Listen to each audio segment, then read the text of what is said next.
sometimes the situation in life we're in is a pigsty, and we can remodel the pigsty. We can put shag carpet in it, we can put paneling in it, we can get a big screen TV, but it's just a remodeled pigsty. Sure. And sometimes we got to just move out of the pigsty. But if you are getting your sense of self and your identity from that, who are you? I'm a ball player. That's borrowed functioning. Right? You're not a ball player. That's not who you are. That's not the essence of Antonio. That becomes your identity. It's what you get value. It's your calling card. It's what you use, to get liked and loved and get your needs met until it goes away. Then what do you got?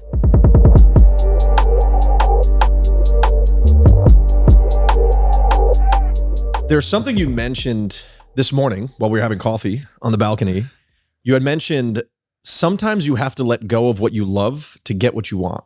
Yeah. And I purposely did not ask you to expand on that because I wanted to go. You were sitting to my side and I heard you go, and then I noticed you pulled your phone out and I go, we're going to be talking about that. Yeah. Can you unpack that for us? I want to understand from your lens what that actually means. Sometimes you have to let go of the things you love to get the things you want. That's about hard choices in life. I started that mantra just somehow bubbled up for me 25 plus years ago. I was in a marriage with a woman who I was head over heels with. I had been from the moment I met her. And I'm grateful for this woman. You and I wouldn't be talking if it wasn't for that woman. That woman led me to write a book and it changed my life. But as much as I loved her, as much as she was a life-changing force, a big stick, I realized I wasn't ever going to have what I wanted in terms of relationship with this woman. Again, I loved her, wanted to be with her, wanted to make it work, had worked my ass off to make it work. And we just reached a point where basically, I don't know if it's a matter of her heels were just dug in and just basically through action and words said, don't expect any more. Don't expect anything different, or don't expect progress, growth, evolution.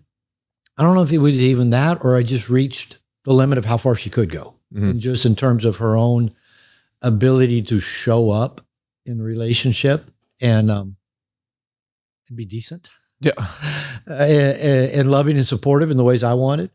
And once I realized that, I loved her, but to get what I wanted in life, to have the happiness, the contentment, the love, the connection, the support that I really wanted, I wasn't going to get it from her.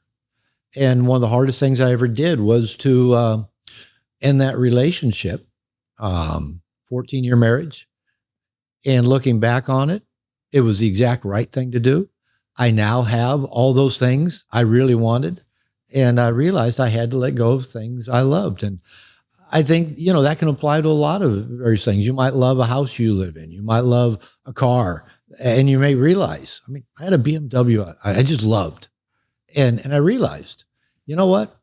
I rarely drive the car. I walked everywhere. I need to sell the car and put that money where it helped me get things I wanted.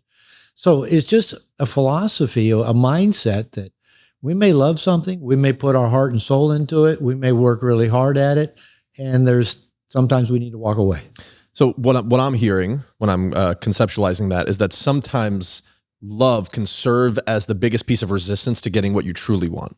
It's sometimes an indicator of where, since we love it, we almost perpetuate it just because it's comfortable for us. How do we identify that, create awareness around it when that's obviously what we think we want at the time? And then how do we make a change to getting to true desire and want and need? That's such a good question, because I think what it requires, maybe like a lot of things in life, is the ability to be the observer of yourself, to be watching yourself from the outside. Sure. and to watch things like watch frustrations, watch you constantly trying to change or upgrade the situation. I sometimes use the metaphor that, sometimes the situation in life we're in is a pigsty, and we can remodel the pigsty. We can put shag carpet in it. We can put paneling in it. We can get a big screen TV, but it's just a remodeled pigsty. Sure. And sometimes we got to just move out of the pigsty. Right? We got to make a change. And where I see this often the most in people I work with, I'm a marriage and family therapist by training. So for 25 years, I worked with couples. And for about the last 20 plus years, I've primarily worked with men. And I often see this in just the people, just people in their family relationships, people and maybe where they live, people in the work that they do. Maybe it's comfortable, it's familiar, but you have that certain degree of just frustration, of longing. It's not enough. Maybe fantasies of, well, if I was over here, or if I was with that person, or if I just didn't have that. But mainly it's that either the fantasy where we've checked out of being all in, or we keep trying to make those adjustments, those upgrades, the changes to the person, the situation, instead of just realizing, maybe I just need to move on from this relationship. And this is hardest when it's family. There's a mother, a father, a sibling, a longtime friend. Maybe, you're 28, you probably still have college friends that in college you liked hanging out with them and you love them. They're your brothers. But at this point of life, you're going, we want different things. I'm focused on this. They're still doing that, right? And you love them, but you realize it's time to move on. Sure. Time to move on. Would you say that the coping mechanism before you move on is being a nice guy? Like, does that show up in the actual action? I don't know. Me often shows up by being a dick. Sure. Just say, why can't you change? Why can't you do this different? Why can't you love me better? Why can't you, why can't? And so, you're often the nice guy. Well, me, everybody's different. But my pattern is to be that nice guy, to just keep trying to, through what I call covert contracts. So giving to get, or I've got this intention and I'm doing this, hoping I'll get this. But the other person doesn't know about the contract. Sure. Or the other situation, or maybe God doesn't know about this contract we're working with. And we keep trying to do that, and it builds resentments. And those resentments turn into frustration. The frustration builds into a simmering rage. And then eventually it can come out either just a passive-aggressive behavior, an indirect anger, or just a full-fledged victim puke, where every conversation you've rehearsed in your head that you wanted to say just all comes out. And the other person's just going, where did all this come from? Sure. But it's been building because you've kept wanting that person or situation to be fundamentally different, maybe fundamentally different than what they have the capability of being. And instead of us just saying, can you give me this? Can you be this way? Can you talk to me like this? Can we resolve problems in this way? Or setting a boundary or whatever, we just let it build, that nice guy stuff, until it does come out passive aggressive, blow up, or we do something to fuck the whole thing up, and we're the bad guy. Sure. And that's my MO. Well, that's been huge for me as I've gone up the personal development and consciousness ladder. It's actually been more. I've given myself more permission to communicate my needs to people. I used to think that was so ego filled of like, here's what I need. Yeah. And sometimes it is when you're coming from a position of like, leading from behind as opposed to leading from the front. But when you feel so secure in yourself, communicating your needs, sometimes it's telepathic when you're around the right people. I want to level set just for people that haven't been exposed to your work. I've obviously read your books, been around you a lot. Yeah, I saw it on your bookshelf right next to Joseph Campbell. I took a picture of that. Yeah, I'm hanging out with Joseph Campbell. Love that. Let's define, just so that we can level set here before we go deeper, nice guy syndrome. So you talk about nice guy syndrome. You talk about how nice guy could be a massive toxic trait to men specifically. Help us understand that a little bit better. All right. Elevator pitch. Nice guy's fundamentally a man who inaccurately internalized an emotional belief, usually at a very early age. I mean, like very young. An emotional belief, I'm not okay just as I am, which then leads us to try to do two things. First is I got to become what I think other people want me to be. So I'm that shapeshifter, the chameleon, always checking with you. Is everything okay? Am I making you happy? The second thing we're trying to do is to hide or repress anything that might get a negative reaction, that might get anger, that might get shame, guilt, abandonment, rejected. So we are total chameleons. There's no authentic self. There's no me in here. There's a me in there, but I don't let me see it and I don't let you see it.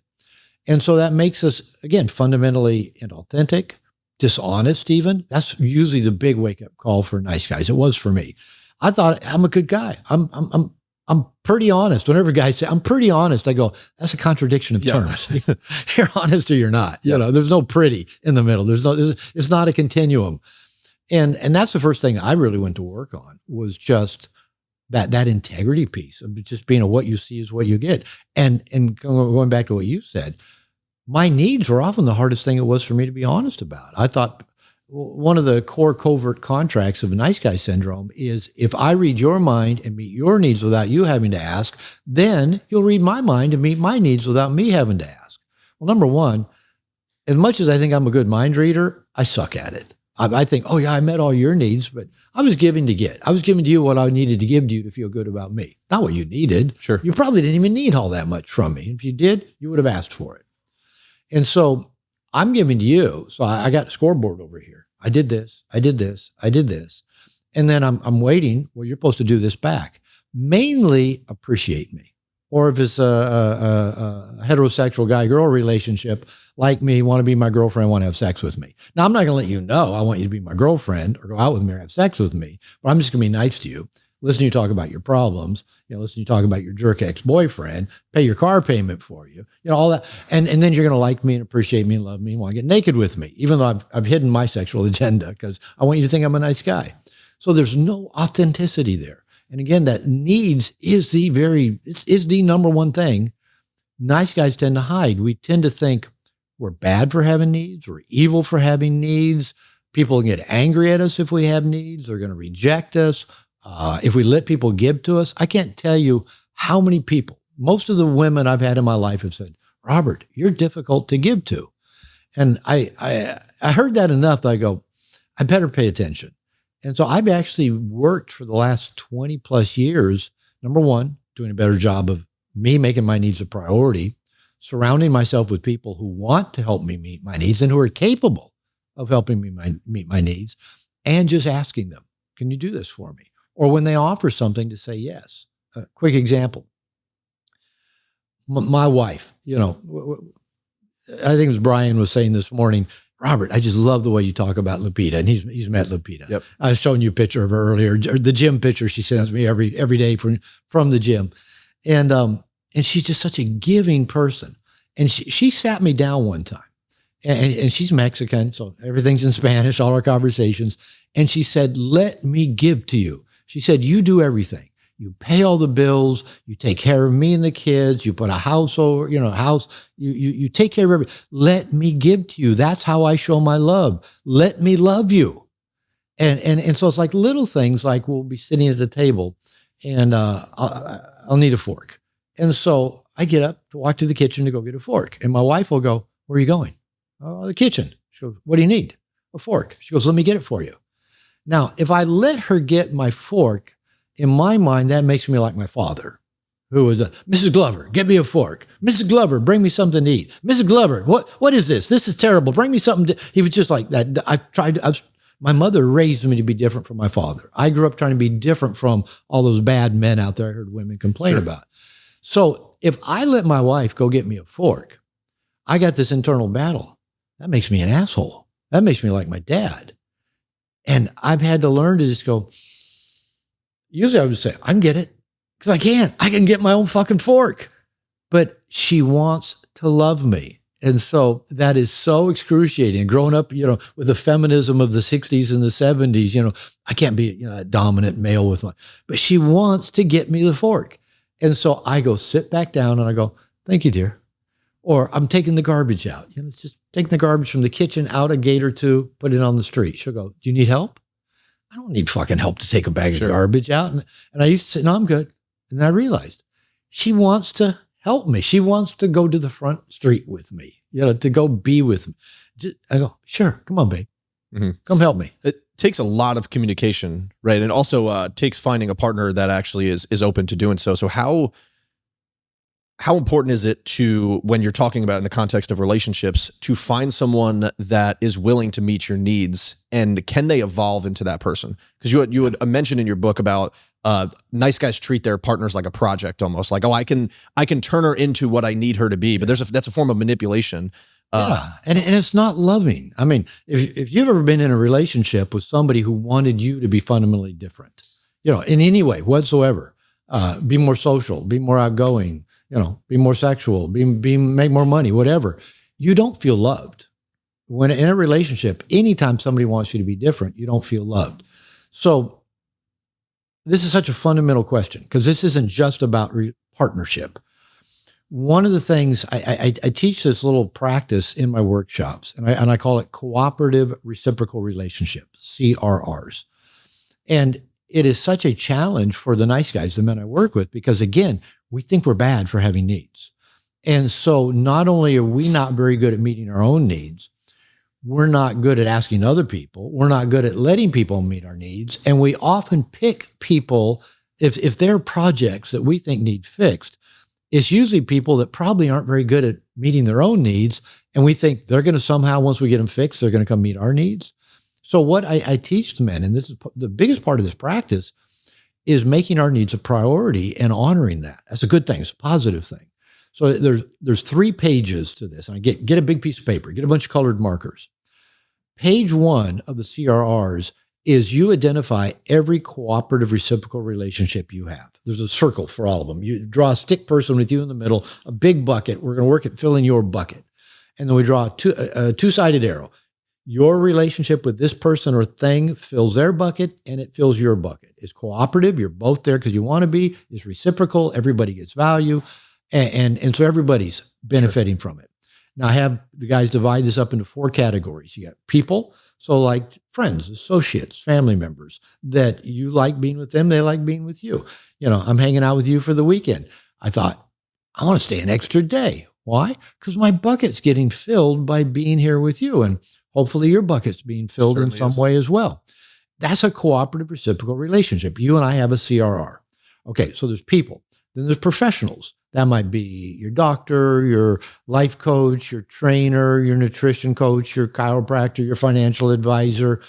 That's still a CRR because everybody involved is getting value out of it. As a therapist, coach, I get value when I work with clients because they pay me. I can pay my bills. I can travel. I can eat.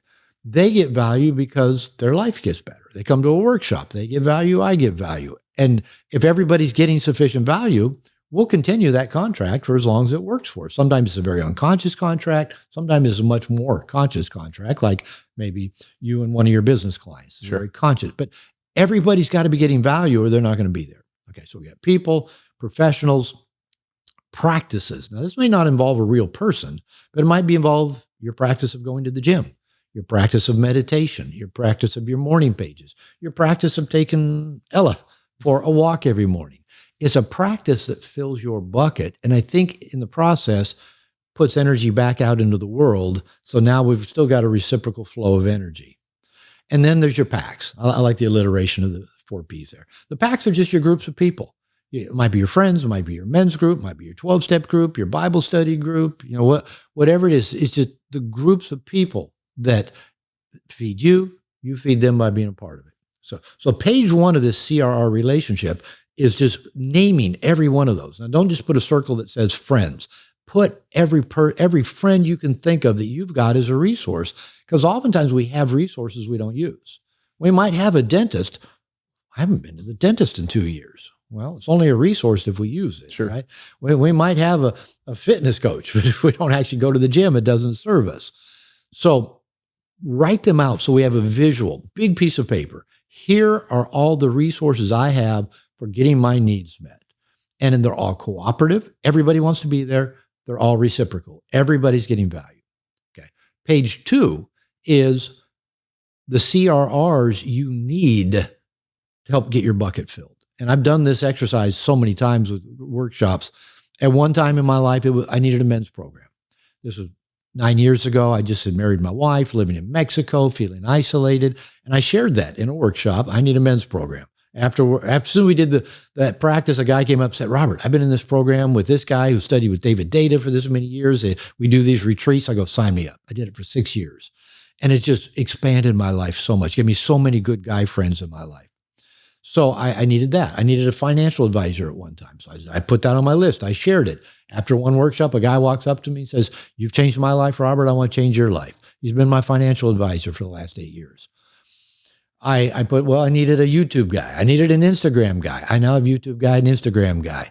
About a year ago, I shared, I need a nutrition coach. I've been working out, but I got to up my game on my food. 2 guys in a workshop said, I know a nutrition coach. I interviewed them both, hired one. She's a former world Olympian, and she's got a master's in gerontology, and her focus is working on guys that are getting older who still want to make an impact on the world. And she's been my coach now for over a year, not just nutrition, but fitness, and even just kind of like life and spirituality. She sees she has a vision of me that's even bigger than my own vision of me. But I had to put it on the list. I need a nutrition coach, and it showed up. Now, I don't know if I believe so much in the law of attraction that molecules rearrange themselves to meet your every desire, but the world will be what we see the world to be. And once we see clearly what we need and name it and say it, it comes. It comes. How often are you auditing your CRRs? And how important is it? Like, how long of a leash do you give each one of them when you're no longer getting any reciprocal? So since I do a workshop every 2 or 3 months, I get to, usually I do this in most of the workshops I do. So I do it every 2 or 3 months. I tell people, do it at least once a year, maybe every 6 months. But let me answer that question. There's one more page to the CRRs. Sure. Yeah. Sorry. Now, final page is the relationships that are maybe no longer cooperative or no longer reciprocal. And this might be the buddy from college that he just wants to go out and drink and chase babes, and you're focused on this. Well, you might just quit hanging out with them. Maybe you don't even need to have a conversation, but maybe some of them you need to have a conversation. Maybe you need to renegotiate a contract. And I know you've been through things like that. Maybe you just need to cut somebody out of your life, move on, open up space like you trimmed a plant to let more growth come.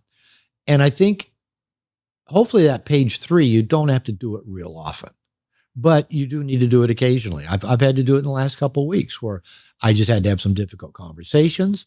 I had to take some accountability that I'd co-created some relationships that were no longer serving me. And I had to own that. And I had to have some really challenging conversations that actually went very well. And now all of a sudden, my needs have been getting met in a much more powerful way.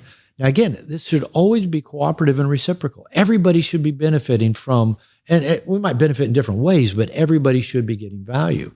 So I teach this to nice guys because it really begins with ourselves. I began my journey years ago by conscious. I did a 1-year moratorium of no gift giving, no surprises. This is when I was married to my second wife.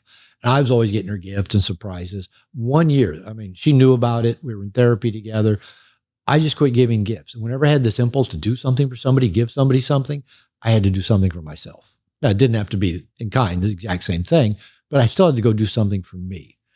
That's where I began. Me doing things for me, then getting better at asking for the people in my life to do things for me, then getting better at saying yes to the people who wanted to do things for me, and then getting better at just building a whole team, a whole tribe of people who love me and love helping me get my bucket filled. Sure. So it's been a process, but it is a very conscious process. So where I want to not shift this, but deepen this a little bit is like, where does generosity, empathy, kindness, collaboration, cooperativeness, where does this fit in? Because when I'm first looking at your work, I'm seeing, being a nice guy is bad. So inherently I'm like, the opposite end of the spectrum, just being a dick. Yeah. But when I meet you, you're an incredible human. I'm you're still not a dick. Yeah. Yeah. But like we're yeah, you are. But you're empathetic. You listen, you lean in when people are talking to you. How do we manage and balance the dichotomy of like not being an asshole, but communicating our needs and not being ashamed of it, while also giving a layer of compassion, empathy, etc.? Yeah, this is the kind of question I get basically asked one way or another from nice guys all the time. Because nice guys, like maybe most of us, we're pretty black and white. Well, if I'm not being a nice guy, that only leaves being a dick. And my dad was a dick, or, I've been around dicks. I've been bullied or whatever. And I know when my book came out, the title, I mean, I don't think it's that provocative of a title, No More Mr. Nice Guy, but it kind of is. Yep. And we've all probably said that one time or another, no more Mr. Nice Guy. I'm not taking it anymore.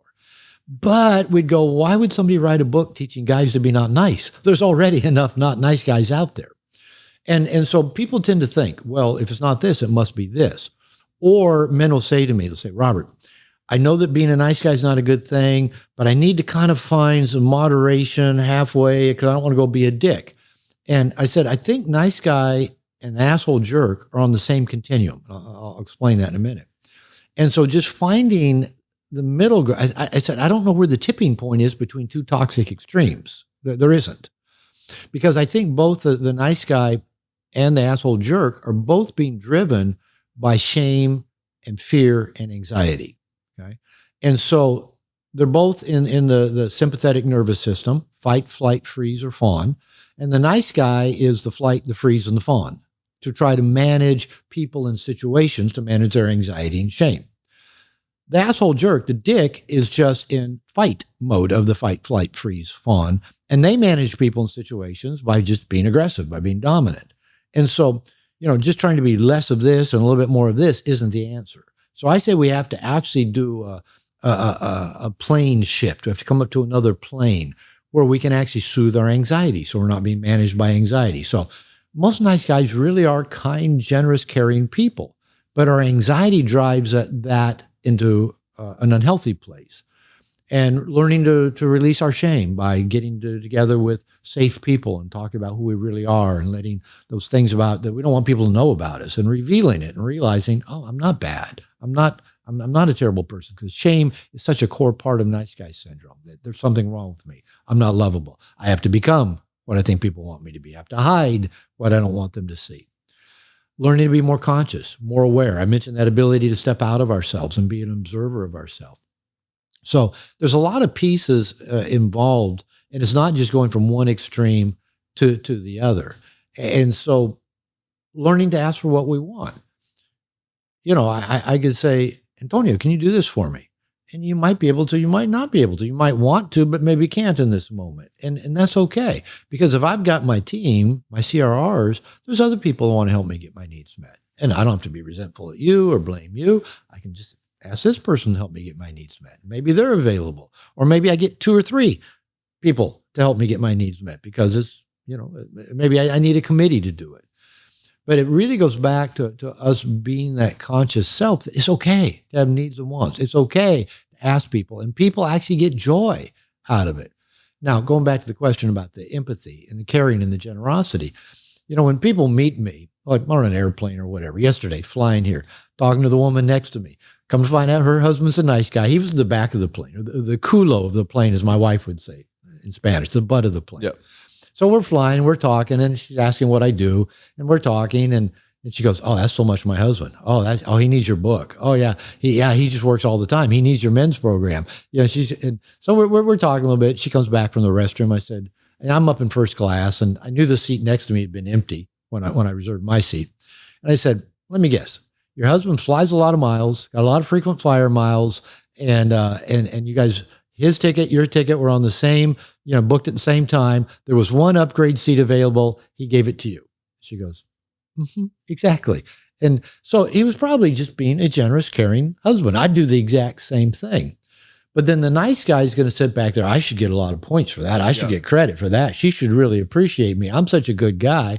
And maybe even feel frustrated or resentful if maybe he didn't think he got the exact payoff. So it's great to be generous. It's great to be caring. It's great to be empathetic. It's great to be available. But when it's coming out of a place where it's a covert contract, you owe me this now, or it's coming from places where I get my value, or this is what makes me a good person, or this will make me be more liked, that's all manipulative. There's no authenticity in that. And these are the hardest parts for nice guys to work on, is how do you learn to be truly empathetic, generous, caring, loving, giving, without it being a covert contract or your identity or something I call borrowed functioning. Well, I did this for you. Now that makes me a good person, or it makes me lovable. And that may be something that we just keep peeling back for a lifetime. Guys will ask me, Robert, how long will this take? The guys give me the schematic, give me the book. I'll listen to the audiobook. I'll watch the YouTube video, and I'll be done in 6 weeks, right? We can do a 90-day deep dive and be done, right? So when guys say, well, Robert, how long is this going to take? I go, I don't know. I'll let you know when I find out. I've been at it for about 35 years. Yeah. And, I was telling you earlier, just two of the coaches I'm working with, just about in the last 20 days, both hit me upside the head with a big stick and said, basically, Robert, quit being codependent in your work. And I go, damn, they're right. I've been being codependent. I've been being a nice guy, in my business. And I was so grateful for those big sticks, because I know I'm responsible for creating the situation I'm in, and I know how to do it different. Sure. And I just needed to wake up. So I'm still working on this stuff. It's still in my nervous system to want approval, validation, avoid conflict, fix things, get external validation. It's still in my nervous system, but I'm much more aware of it now. So what I'm hearing is that like two actions could be the exact same, but it's really about they might look the same. Yeah. Yeah. It's the intention behind the action that we should really be focused on fixing. And often we're not even aware of that intention. Yep. We're just doing it because it's reflexive. It's instinctive. Maybe your wife or your girlfriend having a bad day and she's kind of pissy or moody. One is you may try to fix it because it makes you anxious and you want her to be good so you can relax and be okay. The others, you may go, my woman's hurting. I wonder what's up. And you get curious and you say, you all right? And you kind of look her in the eyes and kind of, give her a little bit of contact and bring her in the moment. You do it because you love her, right? And that's not coming out of a state of your own personal anxiety that you want to fix it to get it better. And your woman will feel the difference. If you're trying to fix it, she's going to resist it and probably amp it up and push you away. And you go, wait a minute, I'm just trying to help. Why are you taking it out on me? And then all of a sudden you're in a big fight or not talking to each other for a day or two. But if you're not anxious about it and you're not trying to fix it, but you see somebody you care about seems to be in pain and you're not trying to fix the pain, you're just trying to be curious, be present. If you can be of assistance, you're there, you're bringing it with love. It feels very different to the other person. Sure. How does this look across all the spectrums and verticals of your life? So like maybe you've gotten over the nice guy side of it in business and you're leading with empathy in a good way and your business is going smooth and you're not a nice guy in the business, but then your relationship completely different. Do you see that? Can it be in two different areas or are you just a nice guy across the board? No, it like I said, just in the last month, I've worked a lot on my nice guy stuff in relationship. Been working on it for 35 years. And of course, if it's in my nervous system, it's going to show up in other places. And I just was even unconscious of but the thing that I could and maybe should have noticed was I was feeling really victim-y and really overwhelmed and pessimistic. Sure.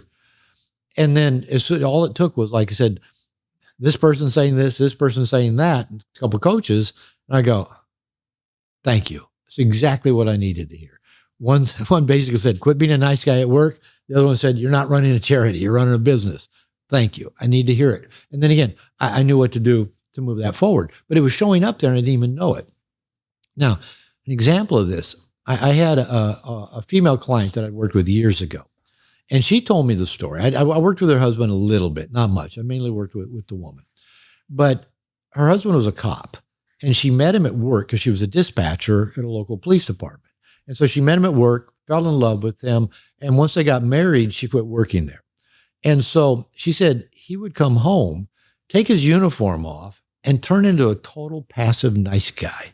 And she wasn't attracted to him anymore. And she was like missing the man that she fell in love with.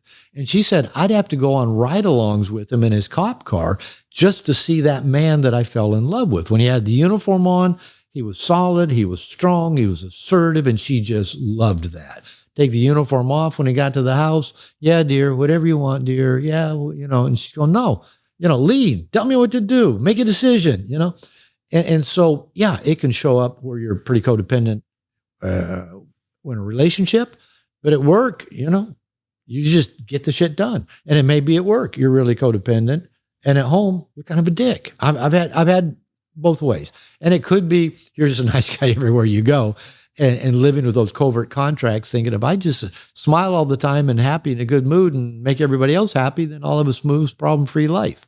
But that's another one of the covert contracts. It doesn't work. So I think maybe the really key piece here is not what do I need to change about myself. I think the key piece is how do I just become more conscious of myself and accept these things about myself? Like you're talking about being the dick. I several years ago, I really hurt a person that I loved by being a dick. And I was talking to a friend of mine who's a psychologist, and he's also, written a book to go along with mine, a nice guy book. And I think he got tired of hearing me kind of, I can't believe I did this, man. I thought I'd figured that stuff out.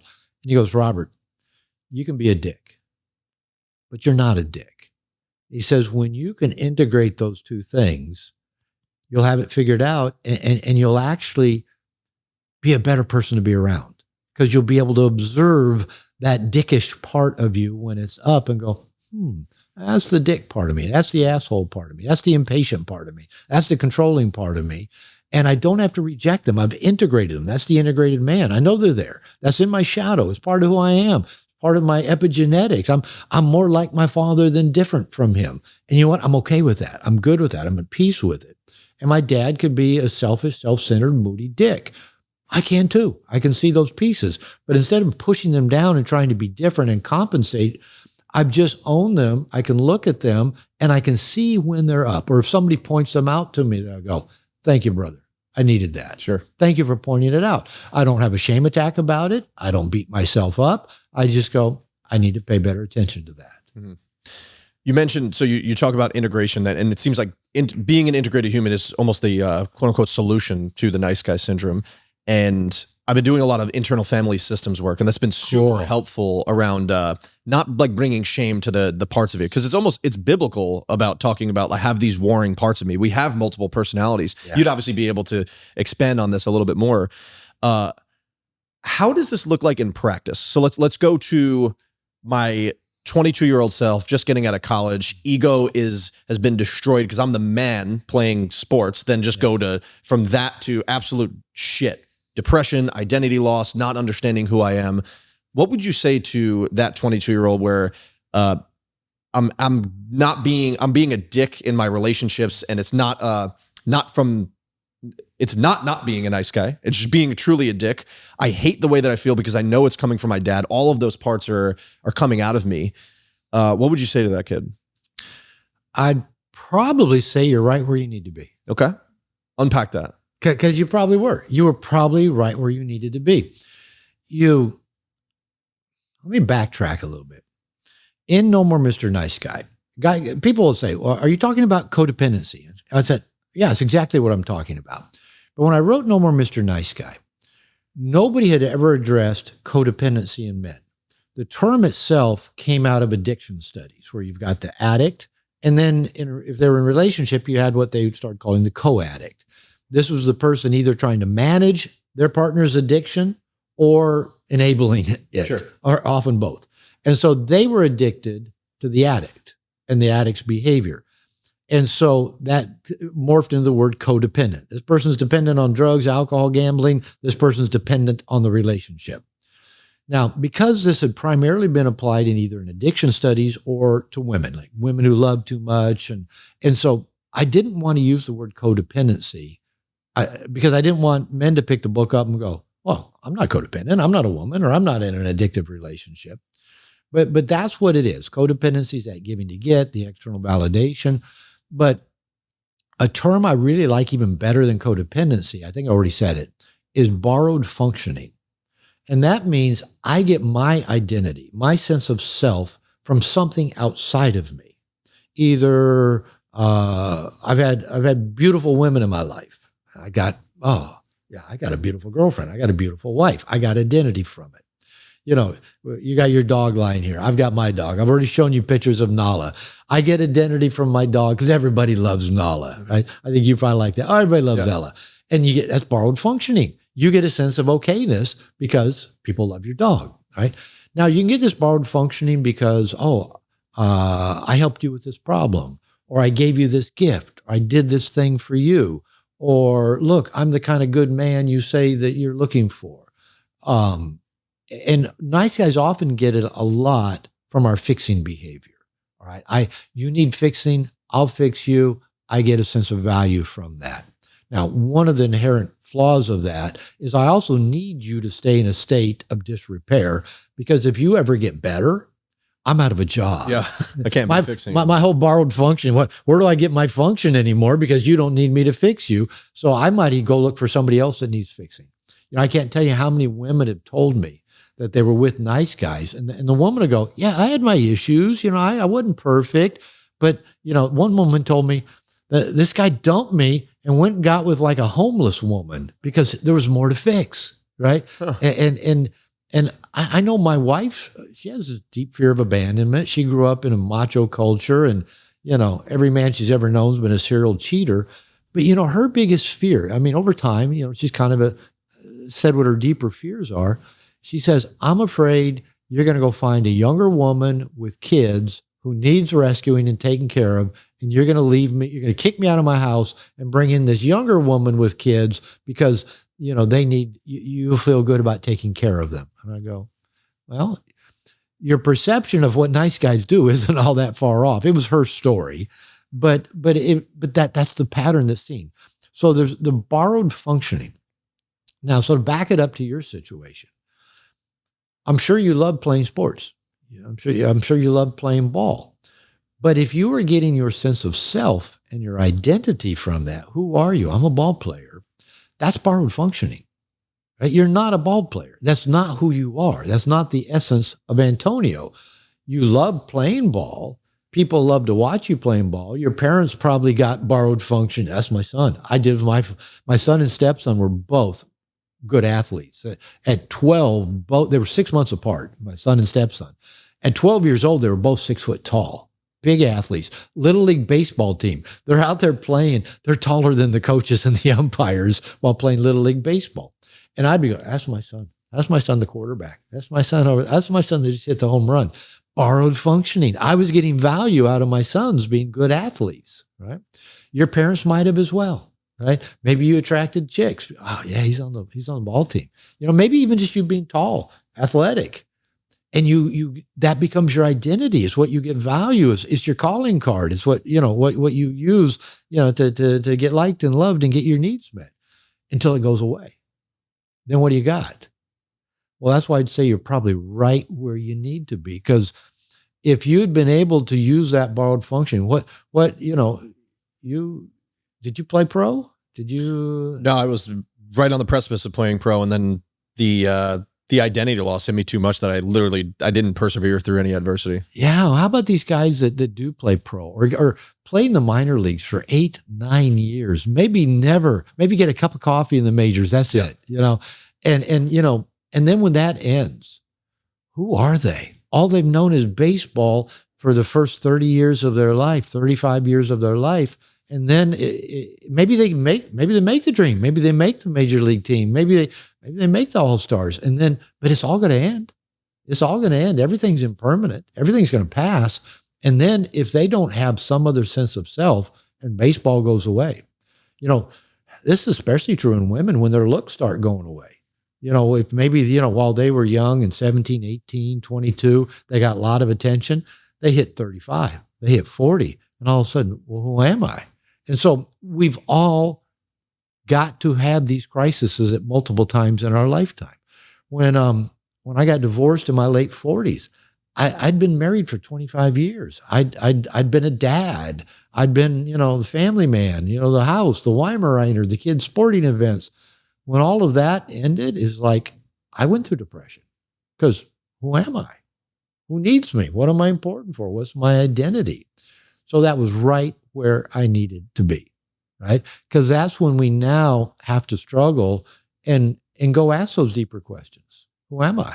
Sure. What makes me happy? Why am I here? What do I want to leave behind? What do I want to get up and do every day? And some people just go find some other thing to get their identity from. And we all do, probably to some degree. And sometimes we are lucky enough, we get a big enough stick that says, no, I got to go deeper. I got to go find out just what is underneath that. And I don't even know so much to find out who I am or what I'm supposed to be doing. But I think if we can even just get where we just accept ourselves, love ourselves, we're okay with ourselves, just as I sit today, with how I'm aging, with maybe the gut that I put on, or I haven't been to the gym as much as I want, or I think I should be making more money, or this relationship ended, or I'm struggling with the relationship with my kids, or what if that is exactly where we're supposed to be? And we can work at just getting okay with that. Now, I think we usually need help to do that. Yeah, I was going to say, doing that on our own is often just makes the struggle worse.